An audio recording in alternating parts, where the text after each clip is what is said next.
Bem, ok, então, meus queridos. Boa noite para todos. Sejam bem-vindos aí no nosso tempo aqui com o Bruce. Provavelmente nossa última aula aqui de Atos com o Bruce. Depois ele vai explicar aí, tá? E acho que bom, né? Deixa eu só lembrar duas coisas aqui antes de passar aqui para o Bruce, tá? O módulo novo com o Luizinho, não esqueça, começa dia 18 agora, terça-feira. Você precisa confirmar o seu nome para mim, tá?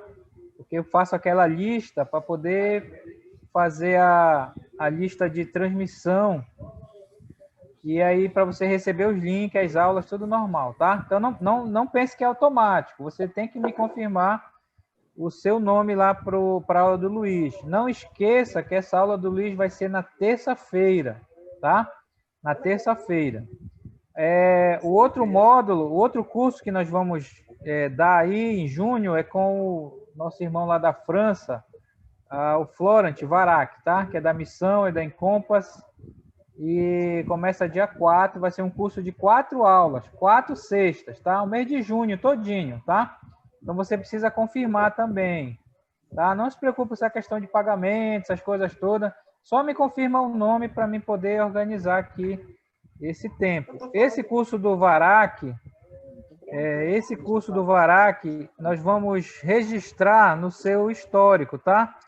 Eu vou colocar lá no seu histórico no ITG. Então vai ficar lá o curso do Varac, mentoreando, bonitinho, vai ter um certificadozinho com a assinatura dele aí para você também baixar aí. Então vai ser muito bom. Então quero incentivar, tá? Os irmãos, as irmãs também, as irmãs aí que são líderes aí, tá? Treinam aí as outras irmãs, podem participar também, tá? Então, quero incentivar aí todos vocês, tá bom? Bem, vou deixar aqui com o Bruce. O Bruce pode falar aí sobre a aula, falar sobre a prova final aí para vocês. Pensava que era só as tarefas, né? É uma provinha aí final para somar aí na média de vocês, tá? Bem, Bruce, pode ficar à vontade aí, Bruce. Ok. Eu acho que boa noite para todos. Eu acho que a prova não vai ser tão difícil para vocês. E a razão é que eu dou prova, porque eu não estou tão preocupado com a sua nota, eu estou preocupado com você voltar e fazer uma revisão da coisa, né? Isso que é a coisa que é importante. Então, eu estou muito feliz com vocês. Eu penso, Edmar memorizando essas coisas, ele está bem na minha frente nessas coisas, né? Então, eu fico assim, eu fico admirado com cada um de vocês, porque eu acho que vocês são muito bem um exemplo para mim para aplicação desses princípios, a maneira que vocês estão se dedicando, é um grande encorajamento. Então, deixe me orar por vocês e a gente começa nosso tempo juntos. Deus Santo, nós chegamos à tua presença com muita gratidão. Gratidão por nos conhecer antes da fundação do mundo, predestinar, chamar, justificar, redimir, selar e batizar com teu Santo Espírito. Nós temos muitos motivos para gratidão e nós também olhamos a vida, a dedicação de uma pessoa como Paulo e os outros no livro de Atos e nós podemos ver nossas carências de crescimento, de dedicação. Deus, eu sei que algumas pessoas têm falado que têm visto a realidade do que é a igreja, e a grande pergunta que nós temos é por que a gente não está vivendo isso hoje? Deus, talvez seja nossa culpa. Eu peço que o Senhor ilumine nossos olhos para ver tua igreja com mais clareza e examinar nossos corações, de entrar no nosso coração e mostrar as áreas que nós mesmos precisamos mudar. Tu és nosso professor hoje à noite, eu peço que o Senhor me ajude em passar essas verdades e também que cada um possa aplicar na sua vida através do poder do Espírito Santo. Colocamos tudo isso diante de ti em nome de Jesus. Amém. Ok, Atos dos Apóstolos. Sabe uma coisa? Vocês me encorajaram bastante. Alguns de vocês comentaram sobre essa questão dos gestos. Algumas pessoas comentaram eu estou com dificuldade de memorizar. E eu lembro que eu uso essa maneira em África e o diretor, não, mas isso é muito infantil e tudo isso. Eu falo, não, mas me ajuda a memorizar a coisa, né? Fixar na mente, mas não pode usar isso com muçulmano, coisa assim. Mas eu gostei do fato que vocês falaram comigo que essas coisas ajudaram vocês a aprender e memorizar as coisas, porque é coisa física que você está se envolvendo. Então, a gente vai fazer todinho agora, a gente vai tentar. Se eu errar, você pode me corrigir. Mas o primeiro capítulo, nota, os números lá são os capítulos. Você tem a ascensão de Cristo, né? Ele voltou para o Pai 10 dias antes do Pentecoste, e Matias foi apontado para ser o próximo apóstolo para tomar o lugar de Judas, esse escolha de Matias. Aí você tem o Pentecoste, o descido do Espírito Santo, e no primeiro dia, nascimento da igreja. Eu gostei como o Edmar falou com um amigo dele sobre essa coisa. E quando o Espírito Santo veio, formou a igreja. Ok? Capítulo 2. Capítulo 3 inclui os paralíticos. Você lembra que Pedro e João estavam subindo ao templo e Pedro curou o homem e o paralítico começou a... Você pode dançar, né? Ele começou a dançar e ficar alegre, pulando. E ouviu o discurso de Pedro. O discurso falou, vocês crucificaram, mas Deus levantou. Esse foi o discurso importante para ele. Aí veio o capítulo 4, você lembra que os saduceus não gostaram disso e veio a perseguição. Capítulo 4. E quando eles foram liberados, ameaçaram, não fala mais esse nome, e eles fizeram uma oração. E o que é oração? Foi Deus nos dê a força para pregar, a ousadia para pregar a tua palavra na face disso. Aí, no fim do capítulo 4, você fala, eles descreveram a igreja, mas eles falaram com exemplo, era Barnabé que estava pronto para compartilhar com as pessoas carentes, porque as pessoas que se converteram, muitos deles ficaram pobres por causa da conversão. Ananias e Safira, eles deram um pouco, mas eles ficaram. O pecado foi a mentira, isso é capítulo 5. Mas a igreja cresceu mesmo assim.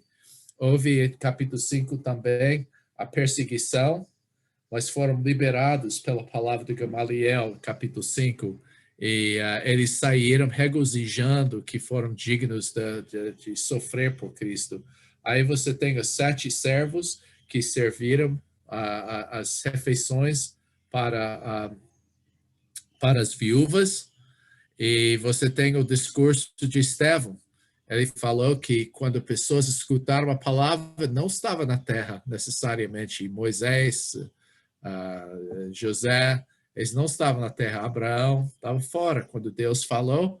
E o que acontece? Houve perseguição das pessoas que foram assim, que foram realmente rejeitados por causa do fato que tiveram um relacionamento com Deus. Aí você tem o evangelista Felipe, e ele foi para os primeiros samaritanos, ele era helenista, ele foi para os samaritanos e também ele foi correndo para pegar a carroça com o eunuco. Conversão de Paulo, você lembra dessa coisa, a gente simboliza isso com as escamas que caíram, fisicamente, mas espiritualmente também, que ele reconheceu o que estava acontecendo. Você tem os 2 milagres de Pedro, ele levantou um paralítico e Tabata dos mortos. A conversão do Cornélio, você lembra que o lençol desceu, mostrando para Pedro que Deus declarou puro é puro. Então, de surpresa deles, eles ficaram chateados com Pedro, e capítulo 11, logo veio a defesa de Pedro, que eles falam, você entrou na casa de um samaritano, ou desculpe, um gentil, e ele falou que ele viu o Espírito Santo desceu, eles começaram a falar em outras línguas. Quem sou eu? O que eu poderia fazer contra o que Deus falou? A gente tem no capítulo 11 também a igreja de Antioquia, que a coisa que é diferente é que você teve gentios e também judeus que formaram um só corpo lá em Antioquia. E capítulo 12 é um de perseguição. Herodes mata Tiago. Esse era daí Herodes Agripa I. Ele prendeu Pedro, mas Pedro foi liberado. E Herodes mesmo morreu de dor de barriga. Tava com verme lá dentro dele. O chamado missionário durante o tempo de adoração. Capítulo 13 também, eles foram para Chipre e passaram para lá. E a última coisa que aconteceu, a conversão do procônsul, e Bar Jesus ficou cego, porque ele era um judeu, falso profeta, estava fazendo a cabeça do procônsul. A discurso na sinagoga, ele falou sobre a morte de Cristo e a ressurreição de Cristo, e falou como isso cumpriu profecia. Se você vai ver uma pregação de Paulo, esse é um bom exemplo aqui, que ele falou na sinagoga. Aí, o que aconteceu? Que ele foi para Antioquia de Pisídia, Icônia, Listra e Derbe. E lá em Listra, onde Timóteo estava, o que aconteceu? Que eles acharam, quando Paulo curou um paralítico, coxo, eles começaram a querer adorar Paulo. Aí depois eles apedrejaram Paulo. Esse foi capítulo 14. Aí, versículo 15, esse é trecho chave do livro de Atos, porque esse quebrou a coisa do legalismo e era concílio em Jerusalém. E você lembra que houve um fardo, Pedro descreveu com fardo nas costas, mas eles foram liberados desse fardo por causa da lei. E Pedro falou, olha, por que você está querendo colocar um peso sobre os gentios que nem nossos pais poderíamos suportar, mas nós cremos que nós somos salvos pela graça. Aí, capítulo 15, no finzinho, foi sugerido de voltar para as igrejas, mas por causa do João Marcos, a equipe dividiu. Paulo foi com Silas para a Europa, para a Ásia, e Barnabé foi lá para Chipre. O chamado da Macedônia, eles olharam para um homem e falaram, venha, nos ajude. E Pedro, você lembra que Paulo queria ir para norte, para Patínia, sul para Éfeso e Ásia, mas o Espírito Santo falou não, eles continuaram para Troade e receberam esse chamado. A conversão do carcereiro, ele falou, por favor, o que eu preciso fazer para ser salvo? Eles conheceram Lídia lá, em Filipos. Eles expulsaram o demônio de uma menina, ficaram presos, e foi o terremoto que liberou eles lá. Eles foram, você lembra que ele foi para Tessalônica, ficou lá só 3 sábados podendo falar, perseguição dos judeus, de novo foi para Bereia, eles examinaram as escrituras, mas também perseguição. Aí eles foram lançados fora, vai embora de Macedônia.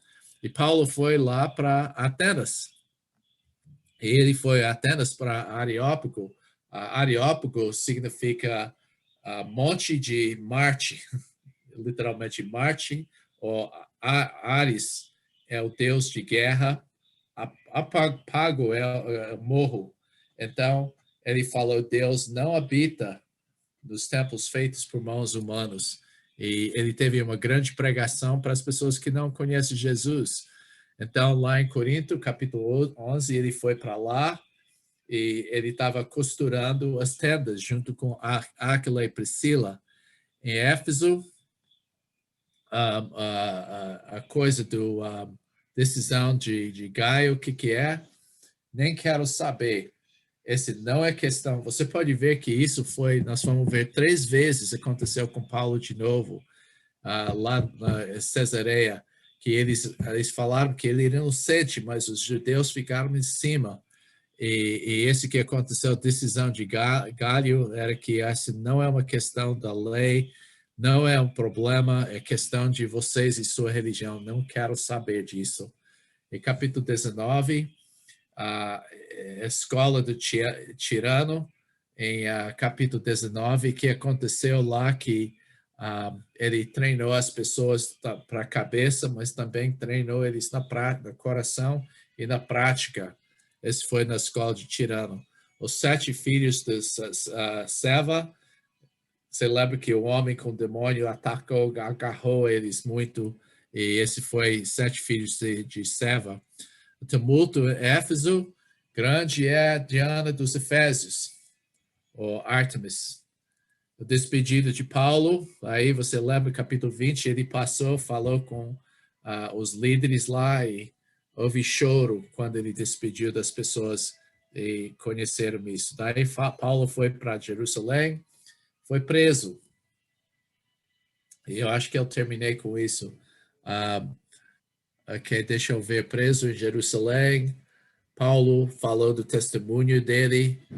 Ele estava no Sinédrio, ele falou, estou preso por causa da ressurreição dos mortos. Aí, durante Félix, que era o primeiro governador inocente, como, que é o nome dessa coisa que é chamado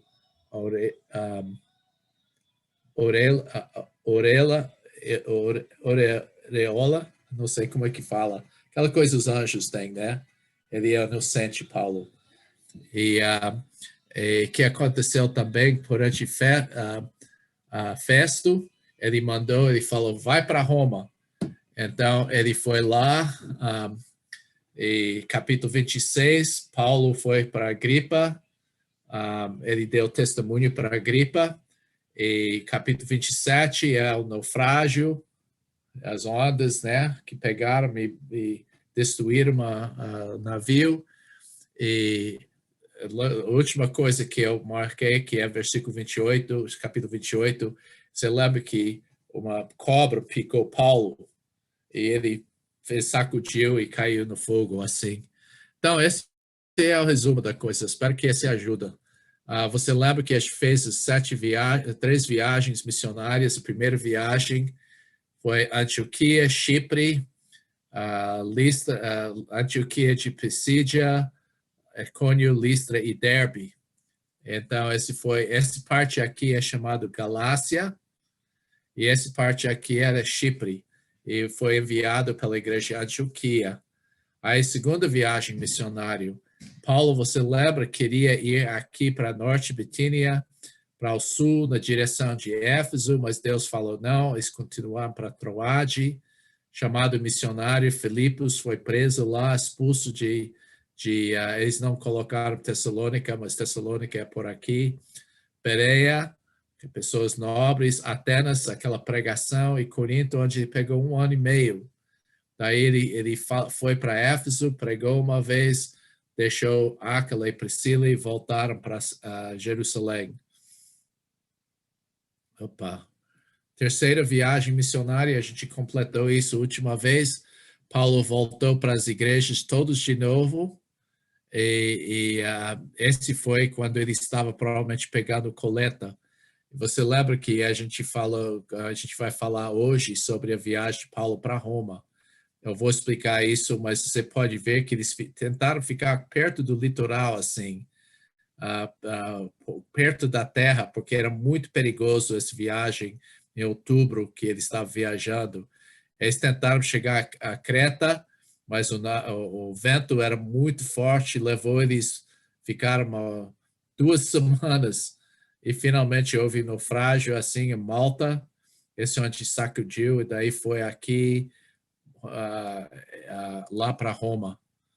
E você lembra que a coisa importante, nota que ele escreveu mais cada vez que ele fez mais epístolas, menos igrejas plantadas. E você pode ver que há uma ênfase em primeira viagem, evangelismo, segunda viagem é mais voltado para discipulado, terceira viagem ele investiu na escola de Tirano para 2 anos lá fazendo esse trabalho.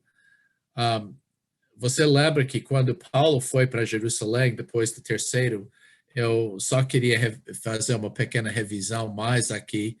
Ouvindo, Paulo deu testemunho que Deus estava fazendo. Eles deram glória a Deus e lhe disseram: bem vês, irmãos, quantas dezenas de milhares, olha, dezenas de milhares há entre judeus que creram, e todos são zelosos da lei. Porque é boato lá que Paulo falou: não, vocês judeus esquecem dessa questão da lei, é graça agora. E eles continuaram a praticar as coisas, mas com um sentido diferente, não para salvação, mas por causa do fato de expressar que Deus fez. Paulo foi preso, ele fez, as pessoas avisaram ele fazer um voto de purificação, paga para esses outros homens que estão querendo fazer isso com você, eles podem ver que você tá seguindo a lei. E eles fizeram, mas quando eles encontraram ele, as pessoas da Ásia começaram a falar: nos ajuda. E esse homem fala contra a lei, o povo e o templo. E eles ele até levou um gentil dentro do templo, que era falso, porque alguém tinha visto ele como gentil dentro da cidade, mas não no templo. Paulo não fez isso. Os de Ásia é que reconheceram esse que as pessoas que perseguiram. Ásia era Éfeso. Houve um grande tumulto, começaram a espancar Paulo. Esse chamou a atenção do Cláudio, que é o Liceu, uma coisa assim. Ele chegou lá com 200 soldados, pegaram Paulo só para parar o tumulto. Ele não sabia nada de Paulo. E nesse momento, Paulo levantou e deu o testemunho dele. E tudo estava indo bem com o testemunho. Ele estava falando na língua deles, eles estavam escutando. Até Paulo falou isso, o seguinte, desculpe, eu pensei que era o próximo slide. Esse comandante é Cláudio Lícias, que levou ele. E você lembra que, a fim do tumulto, quando ele levantou e falou: tu és romano? Ele falou: sou. Paulo falou: sou, porque isso assustou ele, porque era muito importante. Os romanos tiveram um certo direito de respeito que os outros não tiveram. Paulo foi para diante da Ananias, que era não a mesma Ananias que com Safira, nem a mesma Anás que estava com Jesus. Esse Ananias, ele foi o mais violento e corrupto e maldoso de todos os sumos sacerdotes que viviam em toda a história. E o Sinédrio é o congresso lá. E Paulo falou: olha, eu estou servindo Deus com uma boa consciência com meus antepassados. E Ananias, coerente com crueldade, falou: pá, e mandou o homem bater ele no boca. E ele falou: você vai falar mal do sumo sacerdote? E Paulo reconheceu que ele não deveria. Algumas pessoas falam que ele não viu, o sumo sacerdote não estava vestido com essa coisa assim, mas ele até reconheceu que a resposta foi muito grosseiro, e até Paulo erra de vez em quando. E ele falou daí para congresso, sabendo que era saduceus e fariseus, e ele falou: eu estou aqui por causa da ressurreição dos mortos. E os fariseus pegaram o lado dele e falou: eu sou fariseu, sou filho do fariseu, e eu estou aqui por causa da ressurreição dos mortos. E os saduceus ficaram: eu não acredito em nada dessas coisas. E os fariseus se defenderam Paulo nesse momento.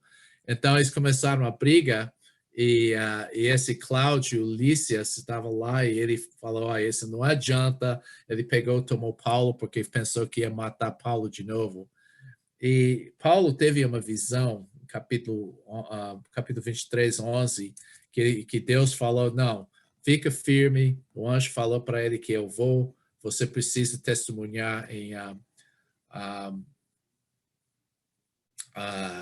por causa da que eu estava dizendo aqui. ele falou, você deu testemunho aqui em Jerusalém, é necessário também para você fazer em Roma. E a coisa que eu achei interessante, no tumulto, todos escutaram Paulo, até ele disse, mas ele me disse, falando que Deus falou para ele, ele falou da visão que ele teve depois de 3 anos, depois de conversão, vai, porque eu te enviarei para longe aos gentios. E essa foi a visão que Paulo recebeu. Aí houve uma conspiração, nós falamos sobre isso a última vez, houve 40 dias, era 40 homens que fizeram um voto que ia matar Paulo. Mas o sobrinho de Paulo descobriu, quando você tem 40 pessoas, e essas 40 pessoas envolveram o sumo sacerdote, falou, não, mas fala para os romanos trazer Paulo lá para o Sinédrio e no caminho a gente vai matar. E o sobrinho de Paulo, e essa é a única coisa que foi mencionado sobre a família, além do fato que o pai dele era cidadão de Roma e ele era judeu dos judeus. Além disso, a gente não sabe da família dele, mas aparentemente a irmã do Paulo vivia em Jerusalém.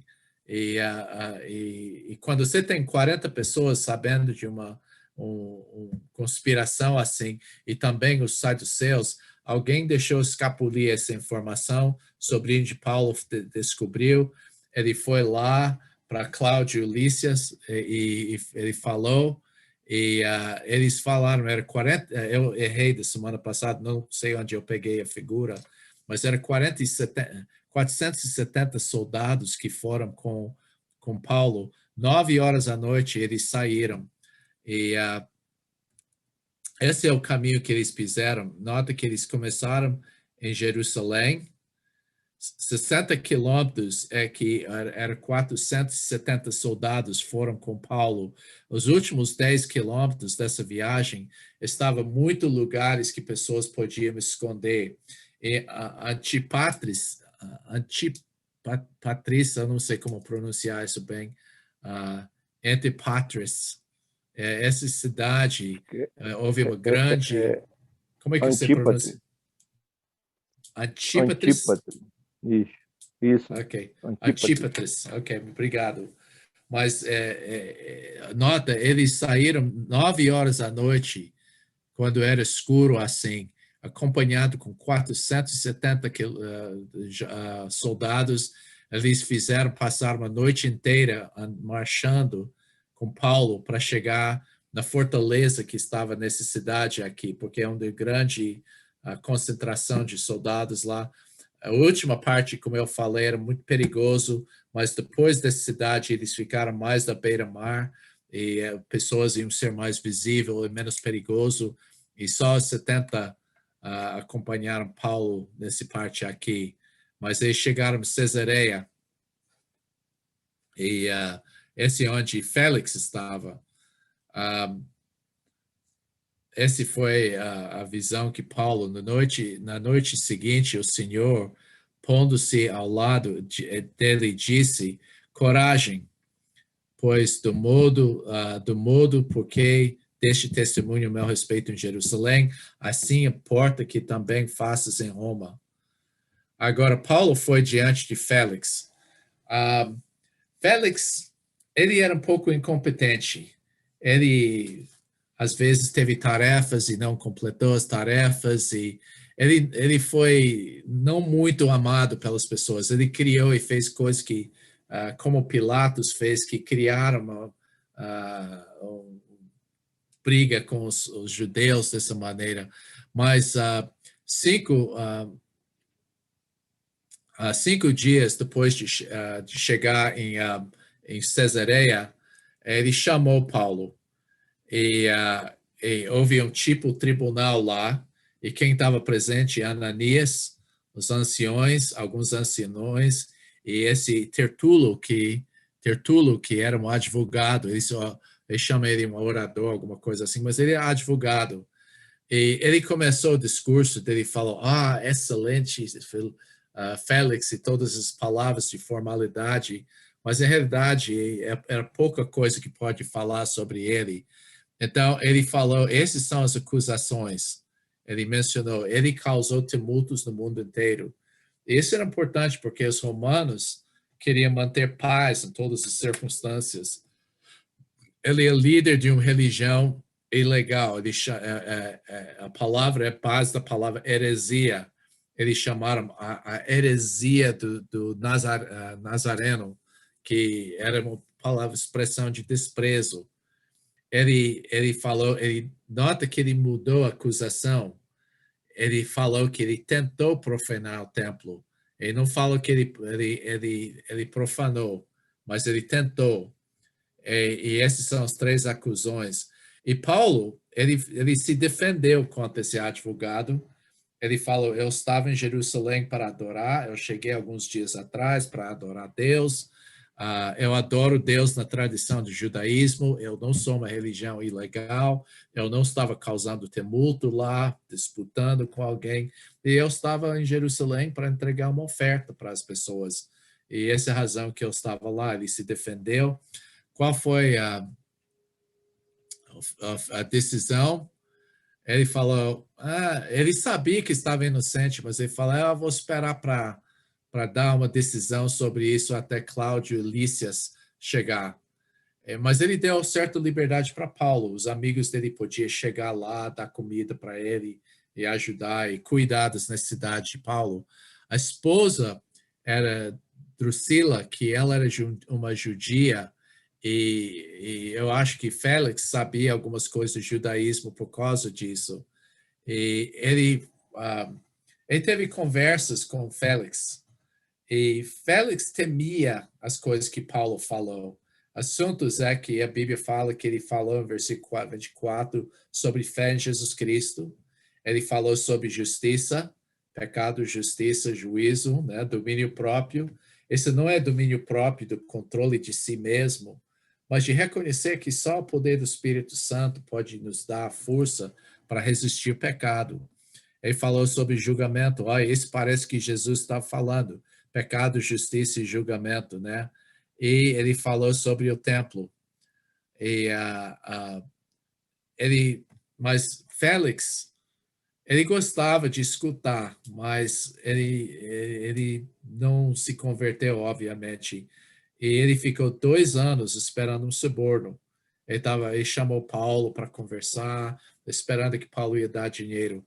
Mas esse era típico de Félix. Ele enrolou muito em fazer sua responsabilidade. Ele deixou muito bagunça para o próximo governador. E o próximo governador era Festo, né? Ele falou isso. Confesso que aqui chama, esse foi a defesa de Paulo, segundo o caminho. Nota que eles chamaram cristianismo o caminho, porque Jesus falou em 14:6, João 14:6, eu sou o caminho e a verdade e a vida. E eles chamaram a igreja o caminho que chama, aqui chamam seita. Assim, eu sirvo ao Deus do nosso Pai, acreditando em todas as coisas que estejam de acordo com a lei e nos escritos dos profetas. E nota, isso foi contra os saduceus, porque os saduceus não aceitaram os escritos dos profetas. E ele falou, eu creio nisso, tendo esperança em Deus como também esses já têm, e que haverá uma ressurreição tanto dos justos e dos injustos. Então, a lei, eu não apaguei essa lei lá no fim. Mas a coisa é que Paulo estava sempre se defendendo. Ele falou, eu estou seguindo o caminho do verdadeiro judaísmo. Eu estou seguindo essa coisa. E é óbvio que o sistema dos judeus naquela época, os fariseus, era muita heresia, eles desviaram muito do plano de Deus. Então, o Tiago e os presbíteros em Jerusalém. Ok. Depois dos 2 anos de Félix como governador, ele saiu, eles tiraram ele dessa posição e colocaram Festo. Esse foi 2 anos depois. E o Festo foi para Jerusalém 3 dias depois de assumir como governador. Isso mostra que ele queria ir para Jerusalém porque ele sabia que esse era importante para manter a paz. Como bom governador, ele foi lá. Ele era bem melhor líder do que Félix. Eu não vi tanta coisa ruim sobre Festo. E ele foi para Jerusalém e para 3 dias depois de assumir governador, porque ele queria resolver todas essas questões que Félix deixou pendente. Então, essa é a razão que ele foi para lá. Agora, as acusações que os judeus fizeram, quando esse foi, não exatamente acusações, mas o que eles pediram, eles falaram, olha, os judeus queriam que trazê-lo a Jerusalém para poder matá-lo. Ele estava querendo falar, não, traga Paulo aqui, a gente vai julgar a coisa aqui, a gente vai resolver essa situação. E Festo os convidou a Cesareia. Ele falou, olha, vocês podem chegar a Cesareia, se vocês querem acusar Paulo, você chega lá. Eu achei interessante, depois de 2 anos, eles ainda estavam querendo matar Paulo. E a razão que eles fizeram, chamaram para Jerusalém, era a mesma coisa, eles iam ter pessoas preparadas. A decisão do Festo é de chamar as pessoas de ir para Jerusalém. E a defesa de Paulo, quando o Festo chegou lá e falou, olha, vai para Jerusalém, vamos fazer o seguinte, você vai lá, vai fazer o tribunal lá. E Paulo falou, não, se eu for para Jerusalém, não vai ser um tribunal justo assim, porque tá muito contra ele. E ele falou, olha, eu estou diante de ti, você é romano, Festo. Eu devo estar julgado não pelos judeus, mas por vocês. E eu estou diante do tribunal. Eu não fiz nada contra os judeus ou romanos. Eu não fiz nada. Eu sou inocente. E ele falou isso. Esse foi um momento importante. Ele falou: apelo para César.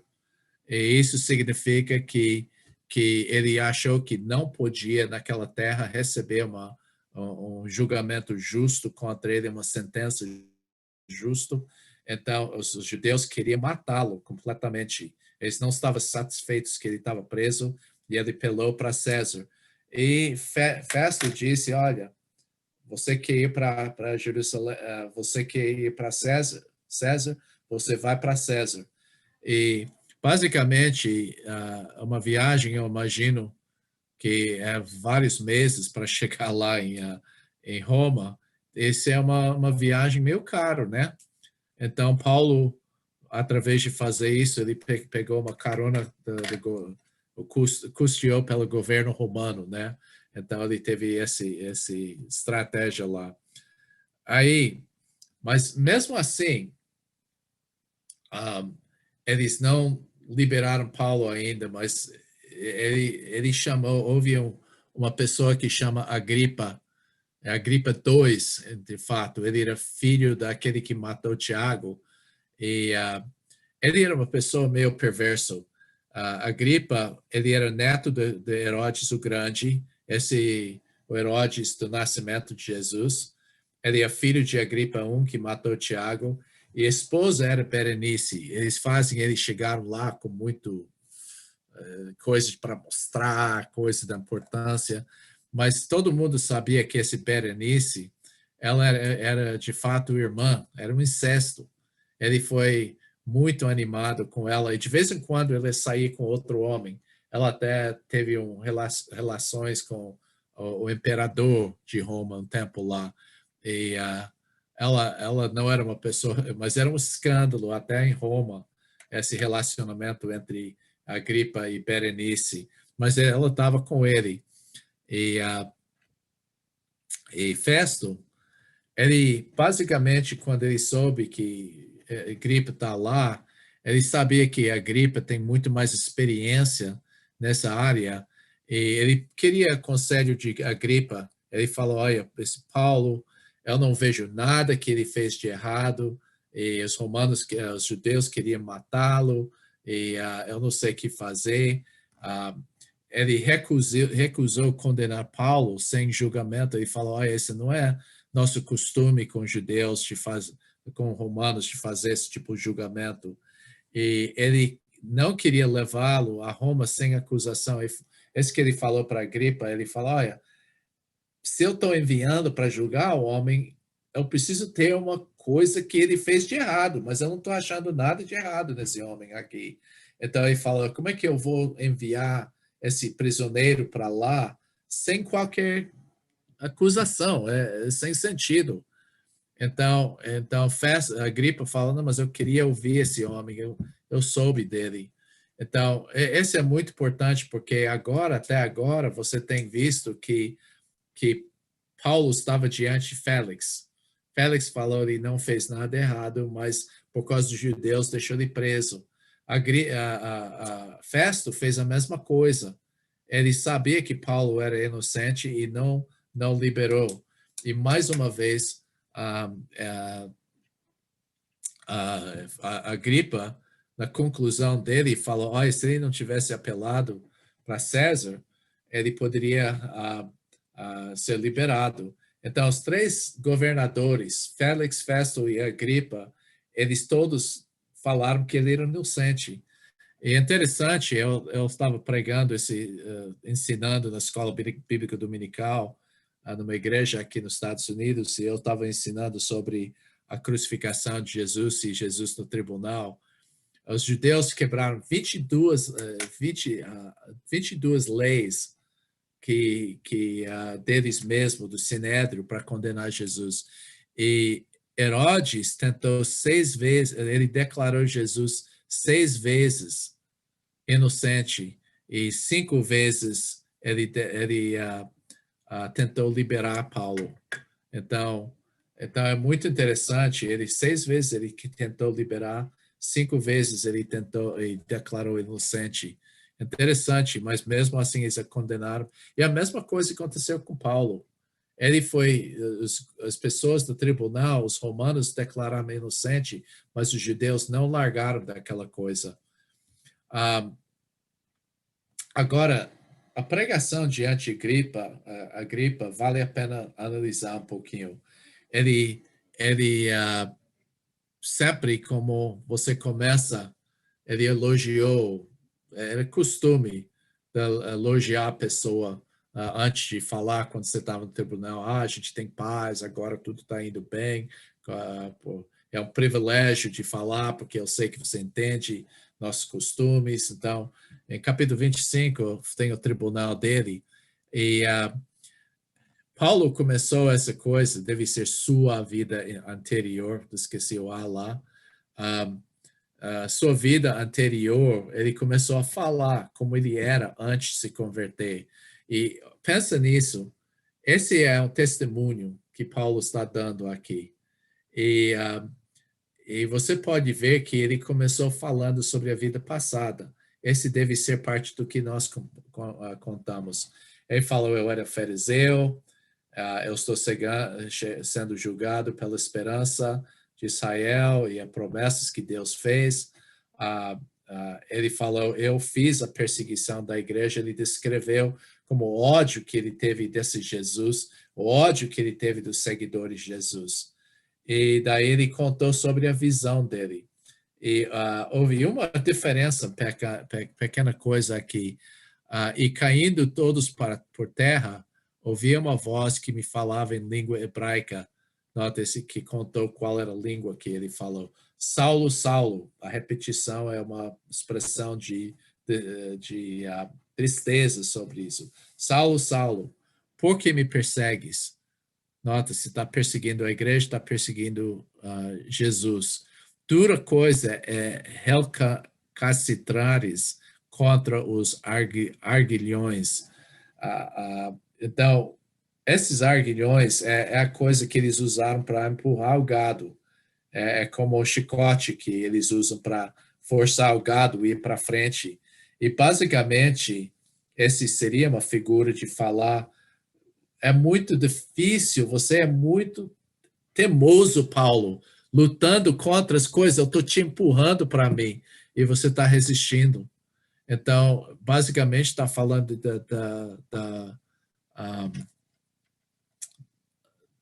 da maneira que Paulo era tão teimoso em resistir à palavra de Deus. E eu gostei, ele foi dado nesse momento também sua missão. Nota que isso foi antes da conversão dele, né? 3 dias antes da conversão. Ele falou que ele foi chamado para lhes abrires os olhos e os converteres das trevas para a luz, da potestade de Satanás para Deus, a fim de que eles recebam remissão de pecados e herança entre os que são santificados pela fé em mim. Então, Deus falou para ele, Jesus falou para ele, essa é a sua missão, para abrir os olhos, que é a primeira coisa. A gente não pode abrir os olhos, mas a gente é responsável para ensinar a palavra de Deus, e através disso, Deus abre os olhos. E converteres é uma transformação de vida. Mas olha a transformação das trevas para a luz, de ignorância, de falta de conhecimento, falta da presença de Deus, julgamento, para a luz, iluminação, conhecimento de Deus. E da potestade de Satanás. A gente vivia dentro do reino de Satanás, mas agora que estamos convertidos, transferidos para o reino de Cristo, a fim de que recebam eles remissão de pecados. Okay? Que esse é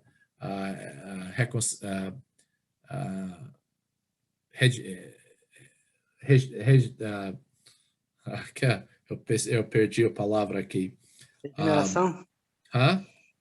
Regeneração? Não, antes disso, redenção. Redenção, que eu estou procurando. Redenção. E ele fala, e herança entre os que são santificados. Isso é regeneração. Então, e glorificação. Pode ver que ele fala da justificação, que é a remissão dos pecados, herança entre os que são santificados. Está falando de glorificação e santificação. Mas como que a gente recebe isso? Pela fé em mim, pela fé em Jesus.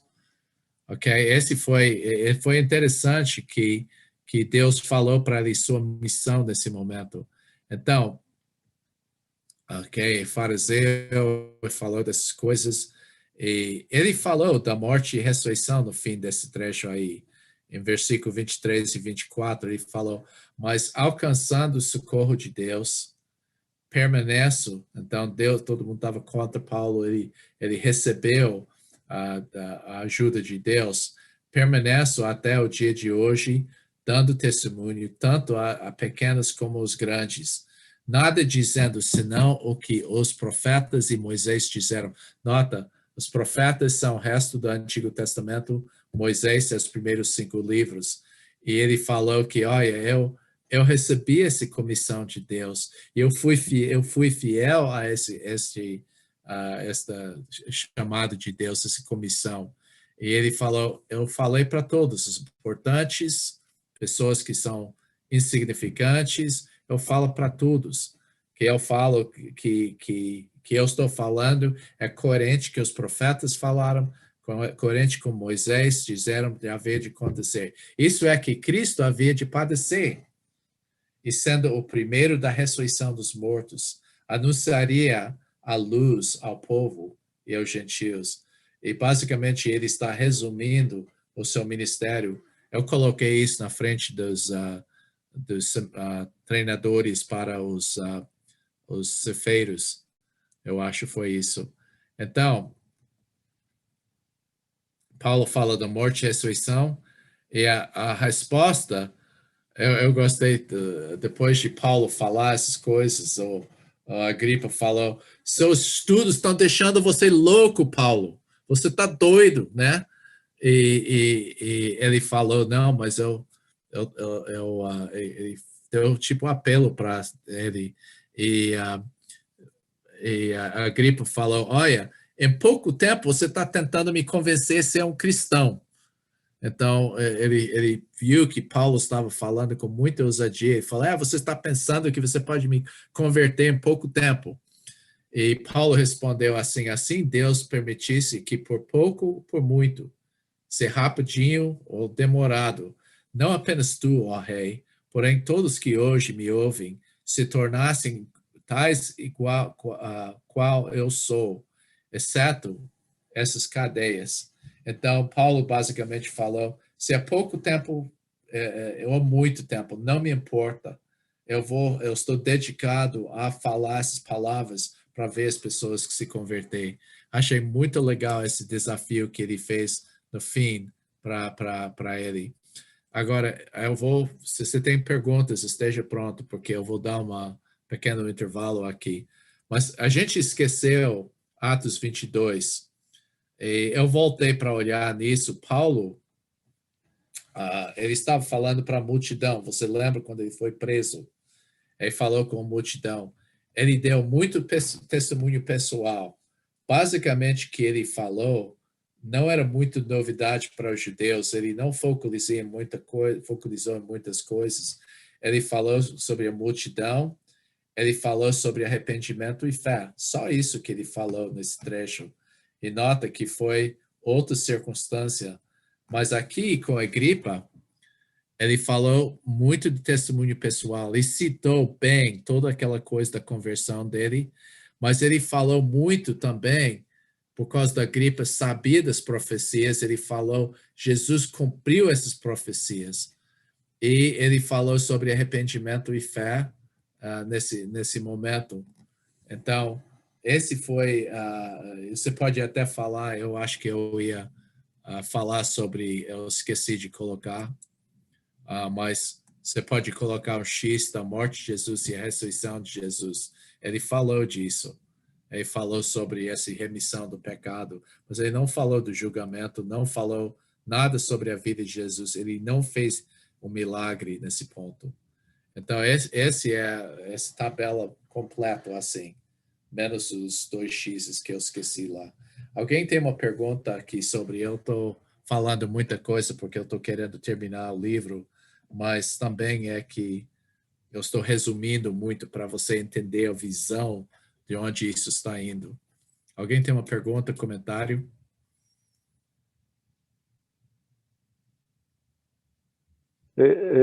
Bruce, Benedito, boa Sim, noite. boa noite. Lá no capítulo 16 ainda, eu vou voltar lá, perdão por voltar lá, Não mas tem problema.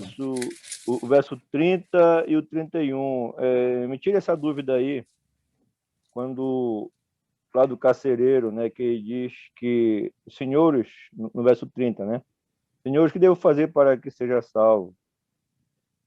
Essa pergunta dele em relação, porque se ele não, se o preso fugisse, ele seria morto lá, ou em relação à salvação eterna mesmo?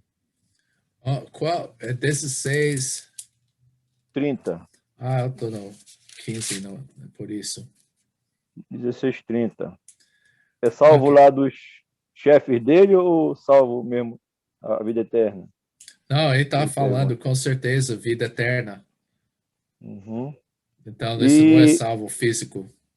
tá certo. E no 31, quando ele fala que Paulo fala para ele, crê no Senhor Jesus e serás salvo tu e tua casa. Esse tu e tua casa é questão aí do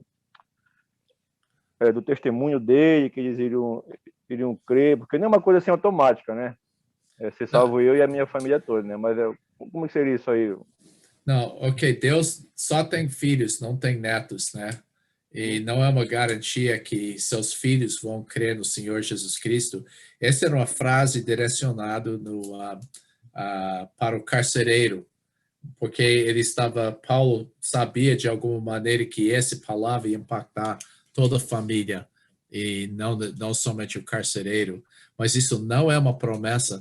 Uma coisa que é um grande erro, e eu lembro que Lisa estava numa reunião das mulheres e a dona Imogen, a esposa do seu Bill, comentou que o livro de Provérbios não é um livro de promessas, mas são observações do homem sábio.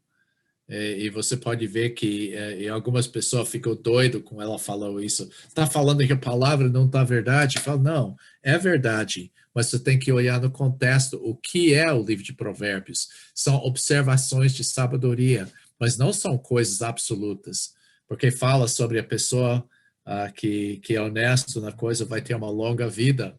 Não necessariamente, mas geralmente isso que acontece, mas não é uma coisa absoluta. Então, esse basicamente está só falando o que Paulo falou para a pessoa. Crer no Senhor Jesus Cristo é uma maneira de ser salvo, mas não é uma garantia que segundo. Então, esse aplica em toda situação, mas aquele tu e tua casa era direcionado para carcereiro. Então, ele estava direcionando tudo, porque todo mundo é salvo pela fé em Jesus Cristo. Essa é a única maneira de ser salvo. Mas essa frase era para o carcereiro e não é uma promessa. É simplesmente falando o que Paulo falou. Ok, obrigado. Uma coisa, pequena coisa para sempre lembrar, você tem que pensar bem o que eu estou falando para entender. A Bíblia, às vezes, registra coisas que pessoas falam, mas não necessariamente fala que a Bíblia não está afirmando necessariamente que aquela coisa que aquela pessoa falou é verdade. Por exemplo, algumas pessoas podem citar aquela coisa do Gamaliel. Tá vendo? A gente não devia pôr as falsas religiões. E eu acho que a Bíblia só falou que Gamaliel falou, mas não fala que ele falava que era correto, né? Então, você tem que ver que você pode pegar trechos do livro de Jó e citar parte do Jó, mas a Bíblia estava só afirmando o que eles falaram e não estava afirmando que tudo que os amigos de Jó falaram era verdadeiro, né? Daí seria o caso também, lá vai eu, lá para o Antigo Testamento, lá em Josué, quando o Sol e a Lua pararam, né? Porque a gente sabe que é a Terra que se movimenta, né? Uhum. Mas lá diz que o Sol e a Lua pararam. Seria esse aí o caso também, que só registrou lá, né?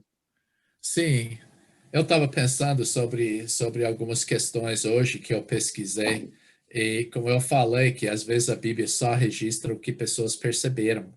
Então, realmente, a, essa coisa do sol parar era a perspectiva deles, né? E é verdade da perspectiva deles. Tem muita coisa assim na Bíblia. Então, é essa razão que a gente tem que olhar sempre no contexto de que essas coisas são faladas para saber se é promessa, se é uma coisa absoluta ou foi direcionada com uma pessoa. Tá ok, obrigado. Tem outra pergunta aí?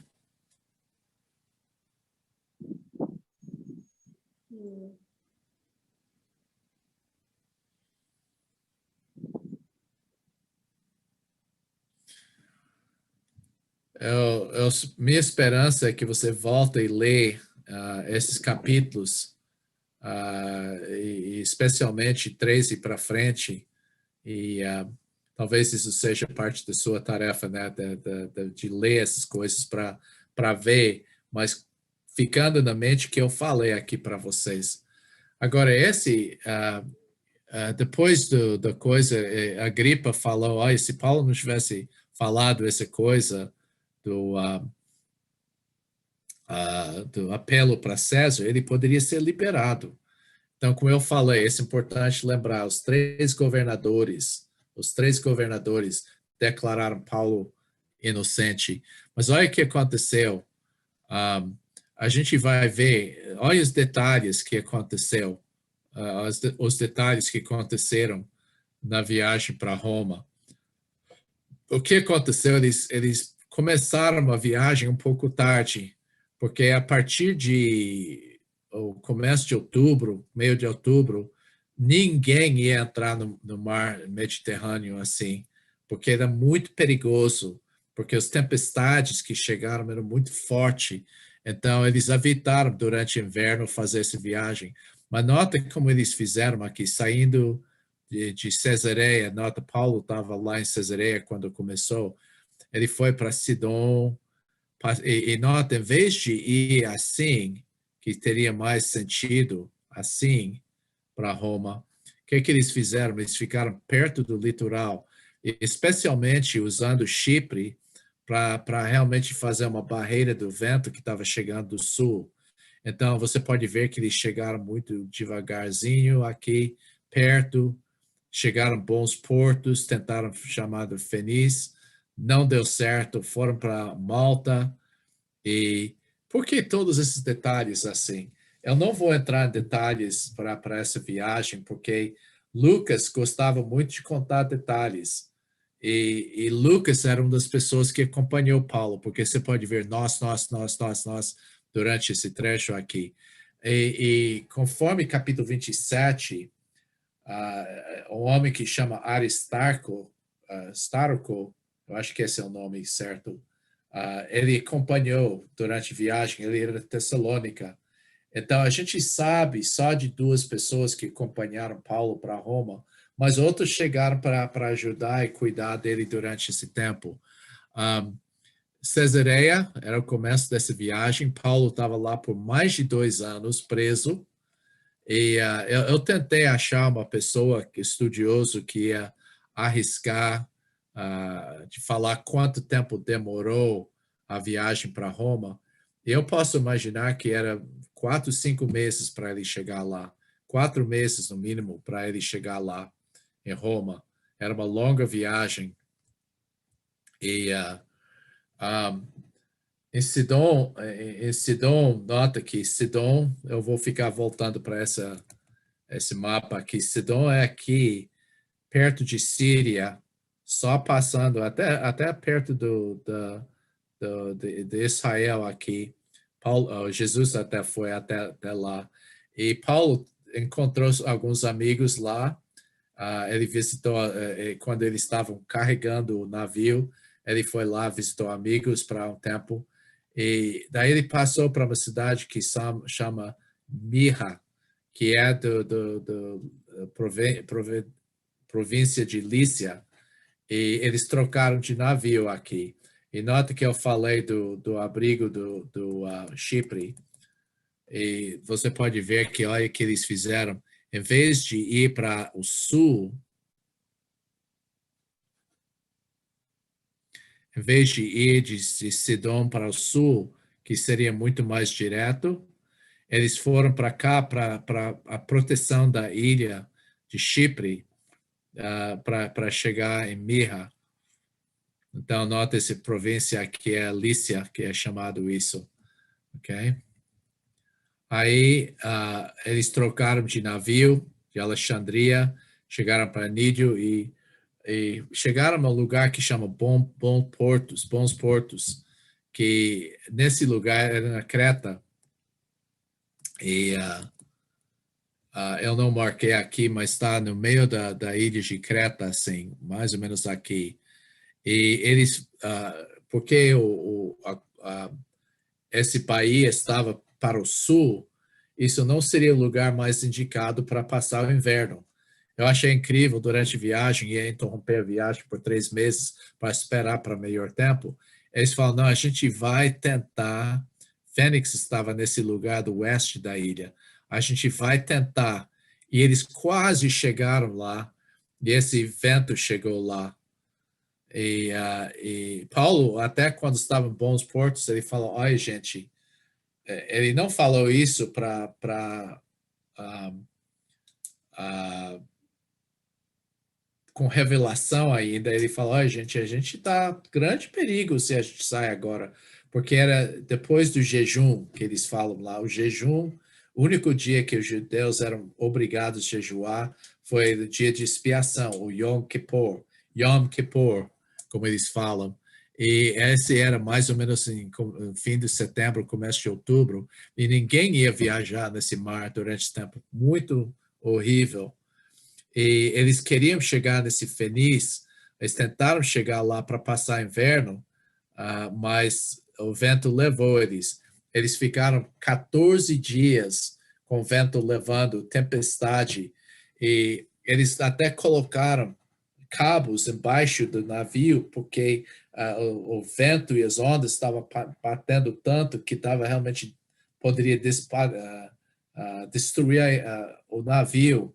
Então, para o navio ficar em uma peça, eles até amarraram cabos ao redor do navio para segurar aquela coisa, para não cair em pedaços da madeira. Daí eles chegaram para um lugar que chama Malta. É interessante que tem uma pequena coisa aqui que é importante. Paulo fez, eu vou mencionar isso no momento, mas as coisas estão conhecidas lá para Malta.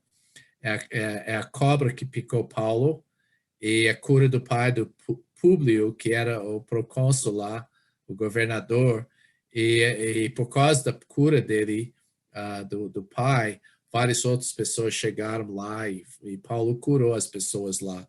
Mas olha que fala aqui, ele, depois de 14 dias e todo mundo estava perdendo esperança, fala, esse nunca vai parar, esse vai terminar com a gente batendo nas pedras, porque o mar de Mediterrâneo tem várias pedras submersas que fez a viagem muito perigoso. Mas Paulo falou isso, olha gente, não fique de bom ânimo, come alguma coisa, porque esta mesma noite um anjo de Deus, de quem eu sou e quem sirvo, adoro, esteve comigo dizendo, Paulo, não temas, é preciso que compareças perante César, e eis que Deus, por sua graça, te deu todos quantos navegam contigo. Portanto, senhores, tente bom ânimo, come, que a gente vai sobreviver essa coisa. Mas eu achei interessante, alguns dos marinheiros queriam escapar, pegar um lancha, tipo lancha lá para sair, porque pensou que já era para esse navio.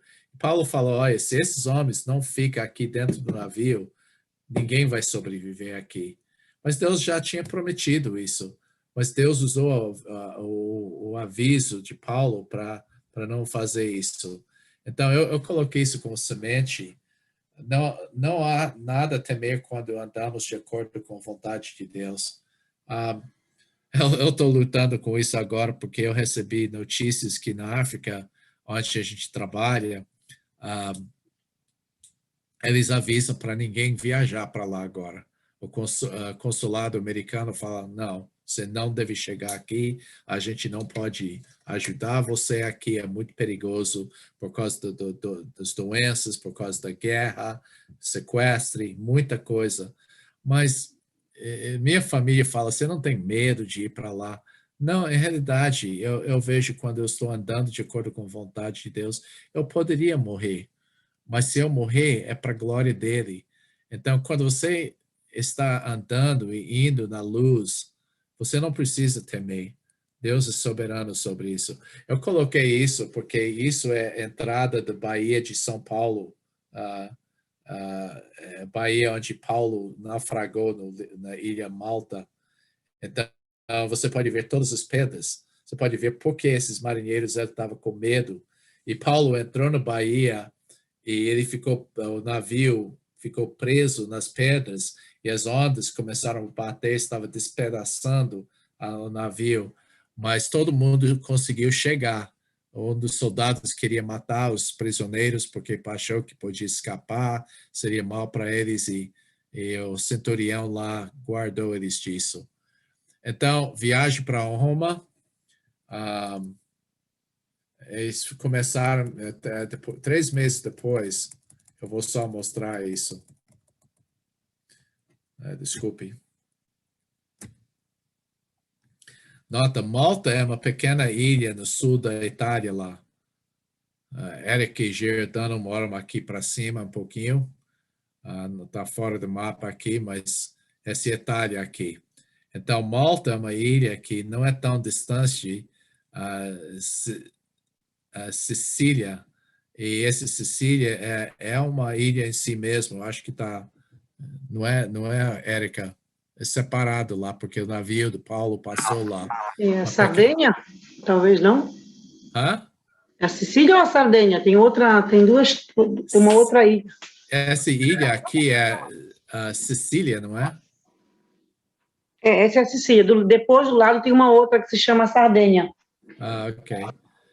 Então, Paulo foi lá e parou nesse lugar que chama Puzulia, e esse é mais ou menos não esquece quantos quilômetros, mais de 200 quilômetros aqui para Roma ainda.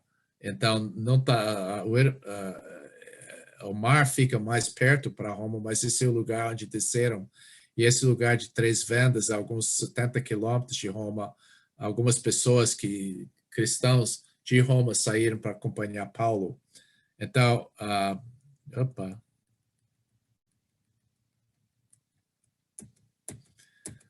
ok, ele basicamente contou, Lucas, como eu falei, ele contou muito detalhado toda a viagem. E quando eles chegaram, finalmente saíram do navio em Itália, eles ficaram 7 dias lá nesse lugar que chama Puteoli. Desculpe que eu não sei pronunciar essas coisas. Eles passaram 7 dias com os irmãos, daí eles foram para a praça de Apio, que é um porto, que é 240 quilômetros de Roma, e daí chegaram no lugar que chama Três Vendas, ou tipo hotel lá. Era 70 quilômetros de Roma e as pessoas acompanharam. Daí chegaram em Roma. Quando ele chegou em Roma, ele teve uma certa liberdade. Ele podia alugar um apartamento, ficou lá. Houve um soldado com ele tempo integral. E eu acho isso interessante, porque Paulo escreveu o livro de Efésios, e você lembra que ele fala no capítulo 6 de Efésios sobre a armadura espiritual que a pessoa deve colocar. Eu imagino que ele estava contando, olhando para o soldado romano ao lado dele, fazendo isso, usou isso como metáfora para descrever a batalha espiritual. Mas ele teve liberdade, pessoas podiam chegar, sair, e ele chamou os judeus lá. Você lembra que sempre ele começou falando com os judeus, e ele chamou as pessoas, contou sua história de como ele foi preso injustamente, e os judeus falaram, olha, a gente não ouviram nada, receberam uma carta, aviso contra você, não sabia nada. Daí ele começou a explicar as coisas para eles, mas a maioria eles rejeitaram. Mas ele ficou lá 2 anos preso. Agora, a questão que acontece é que durante esse tempo, entendendo, foi depois disso, ele escreveu Filipenses, Colossenses, Efésios e Filemão, quando ele estava preso em Roma. Algumas pessoas pensam que a possibilidade é quando ele estava em Cesareia, mas geralmente esses são chamados as epístolas da prisão, e geralmente pessoas concordam que foi escrito quando ele estava em Roma, que eu acho que para mim, eu acho que isso teria mais lógica.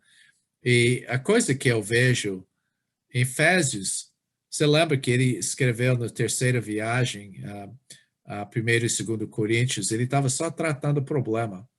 Na primeira viagem, Gálatas, só tratando da doutrina.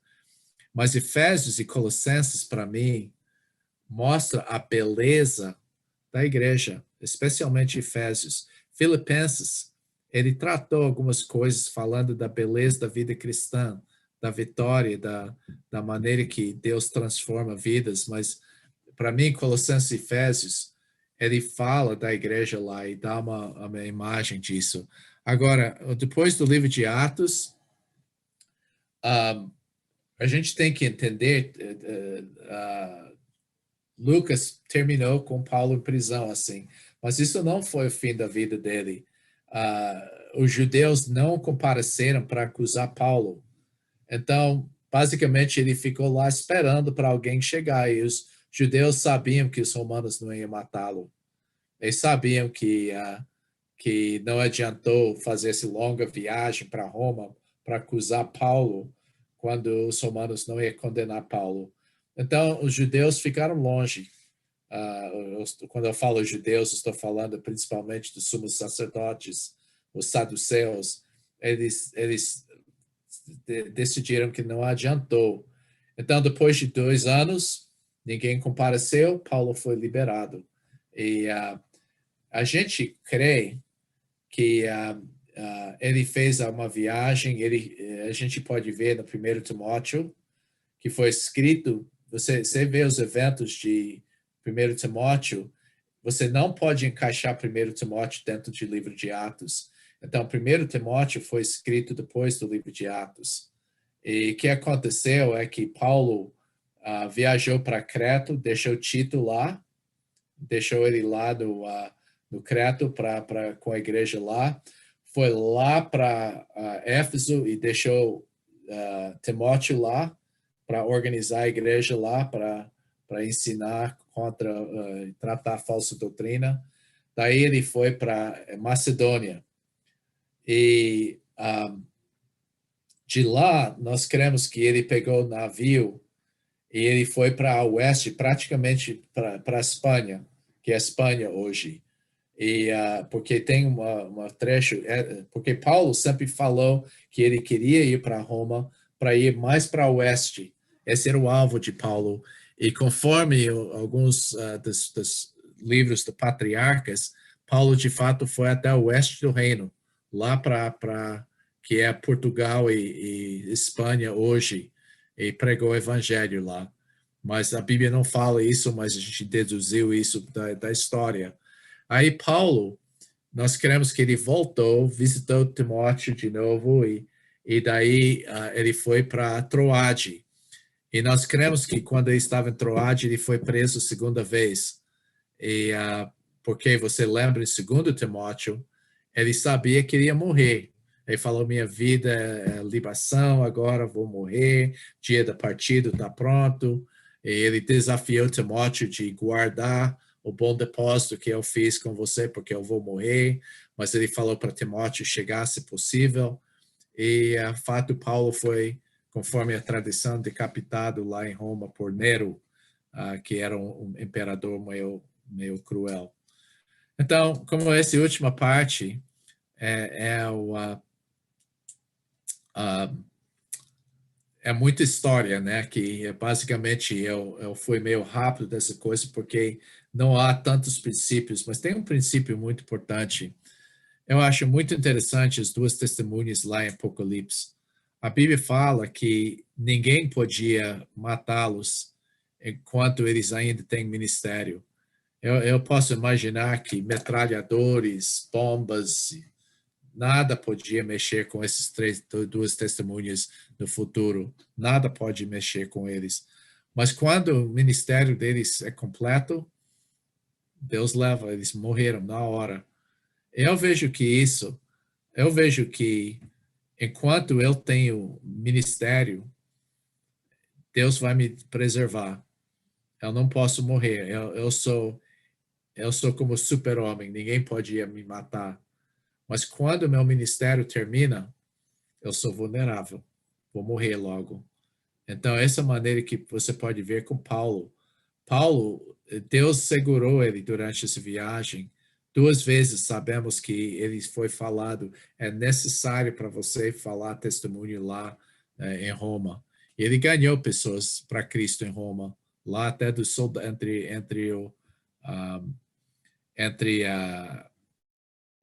entre as pessoas que cuidavam do imperador lá. Ele ganhou pessoas para Cristo. Então, esse é o livro de Atos. Você está bem conhecendo disso e eu vou mandar a tarefa para vocês depois. Não se preocupa, mas você deve fazer uma revisão e lembrar dessas coisas. Meus queridos, antes de nós encerrarmos aqui o tempo, eu quero só primeiro agradecer ao Bruce aí pelo... Estão me ouvindo aí? Estamos. Sim, estamos. Não, né? Sim. Pois é, agradecer ao Bruce pelo tempo, pela aula, tá? Deus abençoe. E aí o Bruce vai voltar aí no outro módulo depois, agora ele vai sair de férias para as montanhas, tá? Esquiar nas montanhas, então vai tirar férias aí, tá? Mas ele vai ficar recebendo aí a tarefa, ele vai me enviar essa última avaliação que eu vou preparar lá no site para enviar para vocês, tá? E aí preste bem atenção agora, tá? Lá no histórico de vocês, você lembra, né? Você tem um histórico lá no site? Tem acessado lá, tem visto? Cuide desse seu histórico, tá? É por esse histórico que nós fazemos o controle aí do módulo que você já fez, de quanto você a sua média final, com quem você fez, o ano que você fez. E aí, se você foi aprovado, tem um campozinho lá para você baixar o seu certificado, tá?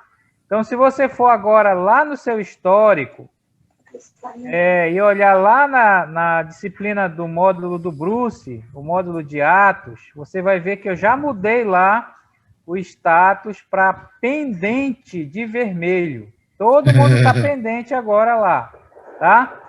Se não tiver, você me fala, mas eu acho que coloquei já em todo mundo. Então, agora, o que vai acontecer? Eu vou esperar o Bruce me enviar a sua média final. E lembra que a média para você ser aprovado mínima é 7. Então, o Bruce vai somar aí a sua participação, a sua frequência, o trabalho que você enviou para ele e a prova final agora que ele vai enviar, tá? Então, quando o Bruce me enviar a nota, eu vou colocar a sua nota lá no seu histórico, tá? E vou mudar aquele status lá para aprovado, tá? Para aprovado. Se por alguma razão você entrar daqui a algum tempo e ficar pendente, então alguma coisa aconteceu. Ou o Bruce não mandou a nota, você não fez a última, ou ficou pendente lá, tá? E fica lá até você ter um papo aí com o Bruce para a gente mudar lá, tá? Então, é dessa maneira que a gente faz o controle lá. Aí, tendo a nota, estando aprovado, a gente libera o certificado para você baixar em PDF, se você quiser, botar numa moldura, botar lá, com a assinaturazinha do Bruce, com a minha assinatura, a logo do ITG, tudo bonitinho lá como manda o figurino, tá? Então, se você esqueceu como acessar o seu histórico, não tem problema, é só me pedir, Ricardo, não faça agora, não mande agora, que agora manda depois, tá? Eu mando para você a sua senha, se você mudou a sua senha, se não continua a mesma naquele padrão, que é a sua matrícula, e o ano que você começou no ITG, tá?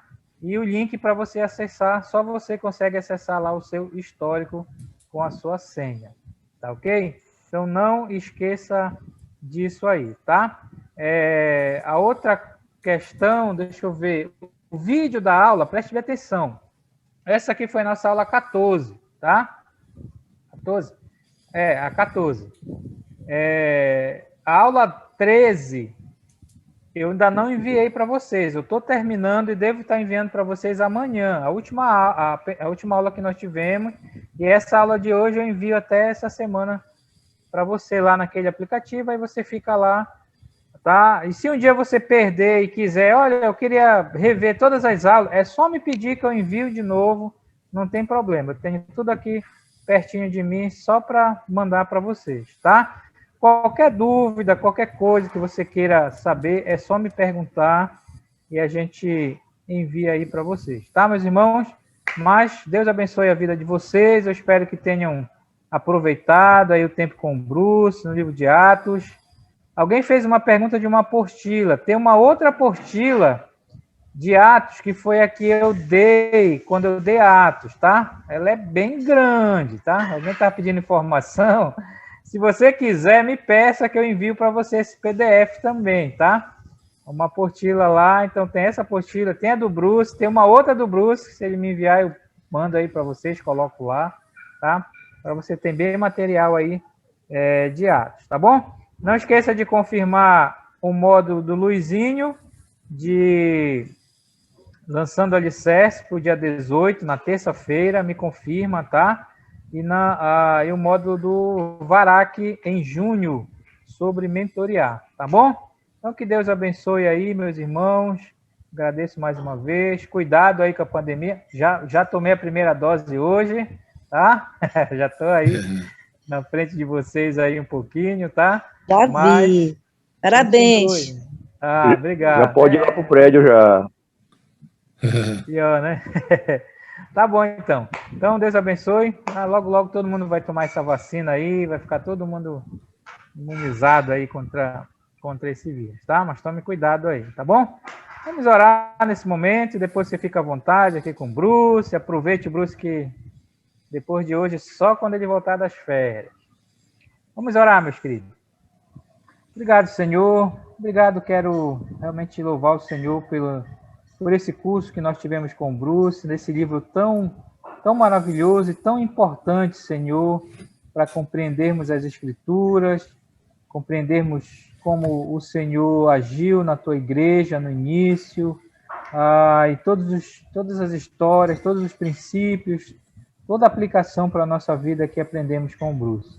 Obrigado pela vida do Bruce, obrigado pela maneira como ele tem dedicado a sua vida para nos ensinar, para ensinar a tua palavra.